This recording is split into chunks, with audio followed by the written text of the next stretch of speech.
টি-20 বিশ্বকাপে 15ই ফেব্রুয়ারি ভারত পাকিস্তান ম্যাচ। তার 38 দিন আগে বিতর্ক তৈরি করলেন শাহিন আফ্রিদি। টেনে আনলেন গত সেপ্টেম্বরে এশিয়া কাপের বিতর্ক। পাকিস্তানের জোরে বোলার দায় চাপিয়েছেন ভারতীয় দলের উপর। তার অভিযোগ, সূর্যকুমার যাদবদের খেলোয়াড় সুলভ মানসিকতাই নেই।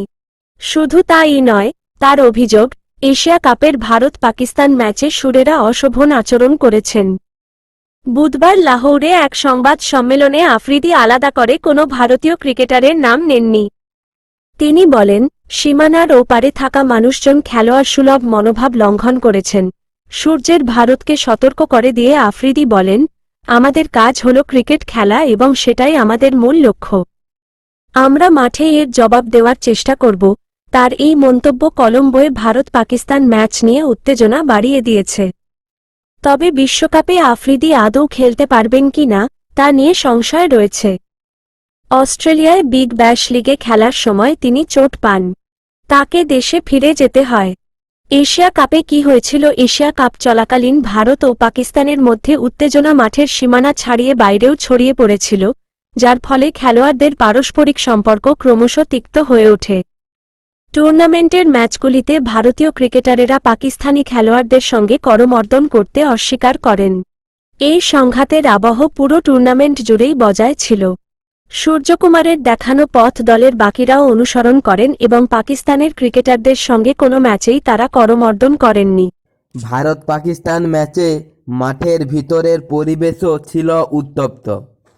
পাকিস্তানের হ্যারিস রফের জেট ক্র্যাশিং ভঙ্গি এবং সাহাবজাদা ফারহানের রাইফেল উৎসব নিয়ে বিতর্ক তৈরি হয়েছিল। আইসিসি এই আচরণের জন্য ক্রিকেটারদের জরিমানা করে এবং সতর্কবার্তা দেওয়া হয়। বিশ্বকাপে ভারত পাকিস্তান ম্যাচের আগে এই ঘটনাগুলো মনে করিয়ে দিয়ে ভারতকে সংজ্ঞা দিয়ে রাখলেন আরসিবি। বুঝিয়ে দিলেন তারা এখনও ওই বিতর্ক ভুলতে পারেননি। ভারতীয় দল এখনও পর্যন্ত এই বিষয়ে কোনো আনুষ্ঠানিক মন্তব্য করেনি, তবে এটি নিশ্চিত যে এই মন্তব্য মিডল অর্ডারে থাকা সূর্যকুমার যাদব এবং দলের বাকি সদস্যর বাড়তি অনুপ্রেরণা জাগাবে।